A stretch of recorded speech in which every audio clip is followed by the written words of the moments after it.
Good morning. Welcome to EXSIN Live. It's Dave and Phil, and I want to ask you a question to start this off. Is your business prepared to run without you? Are you prepared for the challenges that are ahead? Are you making the right decisions as a business owner to ensure your team is ready for what comes next? Because you could go on vacation tomorrow. You could get a phone call. You need to go. There we go. You could get a phone call that says you need to go out of town for a day or two. You could have an incident, go to the hospital. What's your company going to do? Had that last week. What's your company? Dave. It happens, dude. I mean, it does. As I've told many people, one day we had a dad running a business. Next day, dad was gone, and we had to figure it out.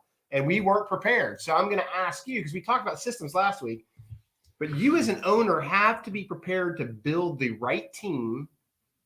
Trying to find our comments. Oh, I got it here. How about that? Right there? Comments? Yeah, there you go.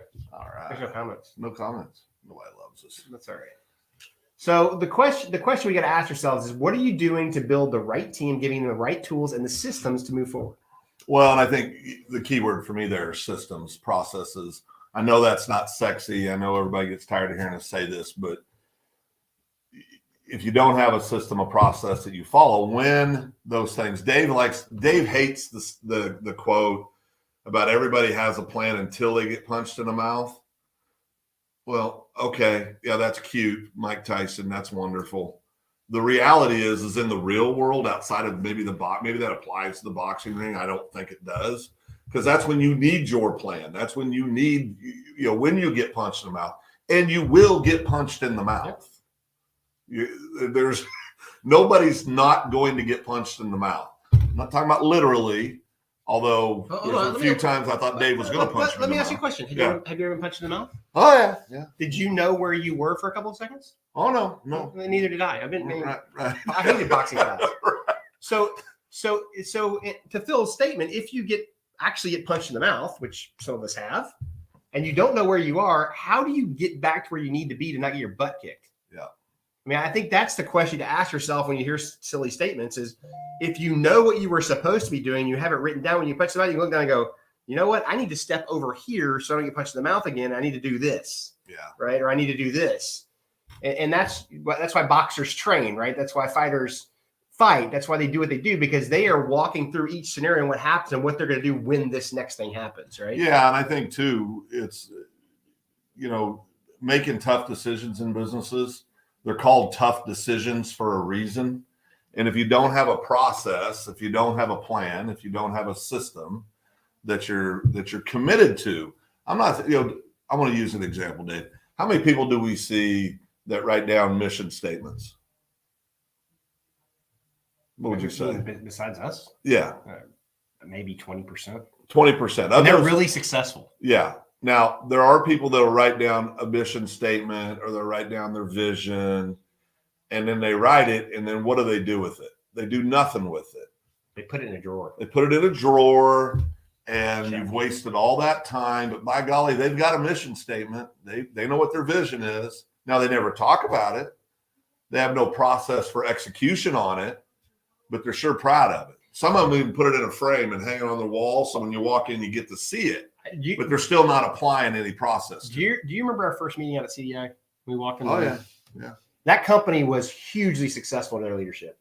And when we walked in the door, there was no question about what you were supposed to do, because it was right in your face. In your face. It was a shared vision. It was shared objectives. When you walked in the front door of that organization, then you knew what was going on. And yes, Judy, a vision board does count, especially for a solopreneur. If you're executing on what's on your vision board. Right. When we talk about vision statement, we're talking about when you grow out of just where is the company heading? Where's the 5-year plan? And what are we doing? Your vision board is your personal vision statement for where you want to be in 5 to 10 years. And that is excellent. Yeah. And that is a requirement for every person out there that wants to be successful. Where do I want to be in 5 to 10 years? So the answer to your question is yes, it does. But what I will tell you, the companies that have struggled that we've worked with, they didn't even know what we were talking about when we asked the question. No.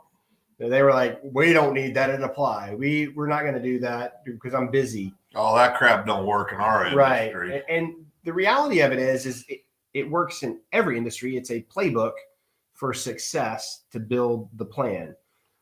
The challenge we run into is we don't build teams that can do the tactical stuff and do the technician stuff. Therefore, we're out there doing technician stuff as opposed to leading our team in the right direction. Well, or there's never a shortage of ideas, right? I mean, people will have great ideas, and they'll again, companies will invest time and resources to bring everybody together, say we have this problem, and they'll come up with all these solutions. But then guess what? They don't have a process to execute on the solution, so nothing happens. I mean, listen, and I'll get this wrong, but they say a bad plan executed is better than a perfect plan that sits on a table. Pretty good. Right? Thanks. Just add the word violently. Violently. Bad plan violently executed, better than a perfect plan that never gets off the. It's very true. You got to have intensity in what you're doing, but you've got to execute on it. You cannot not execute. It does no good to know. Dave and I were laughing and talking before we came on the air about my boy Tucker, who I'm just waiting for him to do something bad enough for Andrea and Dave to kick him out of the house, because then Uncle Phil gets him. But Tucker's this beautiful bulldog. I said, Tucker and I look just alike. We're both getting chubby in our old age. He's getting chubby, all right. We even put him on a diet. Well, I got put on a diet too by my master, Tanya. but there's, but you got to have a plan. So you can know what you need to do, but if you're not willing to walk it out, if you're not willing to do the things necessary, save yourself the time. You cannot not execute. I mean, that is the one part that matters. You have to go do it. We don't have the luxury of just pontificating and making ourselves feel good in the moment, saying, oh, geez, we've talked about this, isn't this great? And then you do nothing with it. I've used this analogy before. It's like when you have teenagers, you tell them curfew's 11, and they start coming in at 11:05, and then it's 11:15, then it's 11:30, and then it's 11:45, and you're distraught, and you don't know why they're not listening to you, because nothing's happened. There's been nothing that's changed their behavior, right? I mean, it's the same thing in business. If you want to get a different result, you have to do different things. And you have to execute on them consistently. Not once, not twice, consistently. And then things start improving. I think we get paralyzed by perfection. Yeah. We see it in people all the time. Well, it's not perfect. We can't go do it because it's not perfect yet. It's never going to be perfect. You're never going to have the perfect game plan. You're never going to have the perfect product. You're never going to have the perfect service. You're always going to be improving. So if you're waiting for perfection to start, you are never going to start. And you're going to sit with a bunch of stuff, a bunch of work you've done that's never sees the light of day. I mean, Dave and I have an ownership interest in a company out of state, and I was up there a few weeks ago, and one thing I was telling everybody, I said, this is all great. I'm glad we're all excited. When the hell are we going to start executing? I mean, it's not going to be perfect. It's going to be ugly. You're going to get some bloody noses. You're going to get some scrapes on your elbows. That's all part of it. The improvement comes when doing, because now you're not talking theory. We have way too much theory in this world and not enough execution. Everybody has a theory. There's a million books on how to do time management correctly. There's a million books on on leadership. There's a million books on management. There's a million books on how to handle adversity. There's information everywhere, and everybody reads the books, and then what do they not do? They don't execute. So the key here, and Jennifer's here, she'll appreciate this. You cannot innovate if you don't do. So when you do, you make adjustments and make it better. And then you quantify, is it working or not? And then you give it to your team and they go do, and then they innovate and make it better. And they quantify to see if it's working. And you get yourself in a cycle of go do, change the path, be willing to adjust to improve, and go do great things. Yeah, Matt just added, hey, Matt just added, there must be a balance between launch and first impression If execution is not right, it can poison the water. Agreed. But people don't expect perfection when you launch. I mean, I don't, you can launch something. We're not saying go out there and blindly just throw crap on the wall. What we're saying is if you've had the meeting, you've had the conversation, you know what you want to go do, then you come up with the best possible launch you can come up with at that moment, and then you go launch it. And you're going to find stuff that's not perfect. You're going to find stuff that isn't spot on, and you're going to tweak it, and you're going to work towards a better plan. But you cannot do things in theory. You can't do it in theory. And you have to manage expectations, right? I mean, Right. if you manage expectations on the launch day and let people know, look, we got it. It works. It's not pretty, but it works. Now, what I want you to do is give us feedback. We're going to innovate. We're going to get it exactly the way the customer wants it. We're going to start. And I've done this with companies. We go out there and we put a product out there. We know it's not exactly what you want today, but we want you to test it and give us feedback in the development process so we can get it right. And what happens is the product it's built 20 times faster and it's 30 times better than we thought it would be, because we gave it to the customer and said, tell us where to fix. Here it is. Beta testing. Apple does this all the time with software. They give it to the beta tester and go, break it, go use it. Tell us what you like, what you don't like. And then they make it better before the initial release. Companies that build products, they beta test their products and get them out in the market to see what the market thinks. As small business, we need to be doing the same thing with our products and services, getting stuff out the door, getting customer feedback and adjusting and being better. Yes, Jennifer, paralysis by analysis. That is a very good statement. Perfect. Well, I think, to kind of wind this down a little bit, I think that one of the most important things we can always do is be self-aware of where we are in our business. Then you're going to find areas where you can get better. You can find areas where there needs to be improvement. Then you can create and start planning for that launch into a better a better product, a better service, all those things, understanding that there's not perfection out the gate. There just isn't. Nope. I mean, Apple's got gazillions of dollars. They release stuff and it doesn't work exactly the way they wanted it to. The Apple IIc. Who remembers the Apple IIc from the 80s? Well, then we get, or even recently, there's a reason why we get you get these updates. For those of you on Apple, it's because they figured something out. Something was broke. Something was broke. They figured it out and said, okay, now do this download. This is going to improve this, and this. Examples are everywhere. Where little town I live in,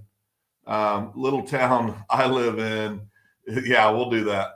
The little town I live in, there's a Starbucks getting ready to open, and it's created all this buzz about people buy local, do this, do that, and people are very divided by a Starbucks. And, first thing is most Starbucks are franchise owned. So they are small business owners that are usually local. But beyond that, what makes Starbucks typically successful? What makes them consistently have people come, in my mind, pay way too damn much money for a cup of coffee? What makes them do that? It's a process. They launched at some point. You go back and look at Starbucks years ago, and you look at where they are today. They've refined and changed their system for our buddy Matt. Matt, we expect you first in line at Starbucks to get your mocha latte, because I know you're a mocha latte dude. I needed that giggle this morning. Yeah, that's pretty funny. Thank you, Maddie. But they've refined their process and their system constantly, and that's why people still go in and spend all this money on it. I mean, it's just it works, but there's too many things out there that we're worrying about that don't matter, because if you don't do these baseline things, if you're not taking care of the basics, you're never going to get to these things. You're never going to get here. And so, we're obviously passionate about helping people build basic. You got to have the foundation in place before you can go build the freaking high rise, right? Even high rises have peers driven just deep in the ground to make sure that the high rise is on firm foundation. And you got to do that. Jennifer, we know you don't do Starbucks. We got you, sister. And Melissa Wiedemann's here. Great to see her with the Hatchlinger. She's a candy savant. So if you haven't checked that out, it's really candy. good. Oh, I'm fat, candy. Melissa, because of all the good food that you make. Things Love like candy. that. So Love good candy. stuff. So I think to wrap this up in a bun, when we ask your business ready, do you have the people process in place? Are you putting systems that are repeatable in place? So if something happens to you tomorrow, your business will continue. We talked about system last week. We talked about what that looks like, but you need to start stepping into task lists for your employees. What does each position do? You need to step into what culture, what are you going to tolerate from your employees? And what are you not going to tolerate? What impacts the culture? And what are you going to do about it when it happens? And make those hard decisions. Because the hardest thing about running the business, especially as you grow, is people. Because people are weird, man. We're weird. And we're hard to deal with sometimes. And we all have different personalities and different things make us tick. So you've got to put that in place. And by systematizing it and giving lists to people, it makes it easier for them to walk down their path and do their job. You got this. You got this. And you, all you guys that are on here today are great business owners and very intelligent people. We're just blessed to have you part of the show. But with that, this episode of EXSIN Live, we're out of here. Are we out of I here? think we're out of Remember, when you get punched in the nose, you got two choices. Lay down and cry. You can lay down and cry and bleed, or you can stand up and fight back. I prefer to fight back, but you have a choice. There's not a third option. There's only two. Have a great day. We're out of here.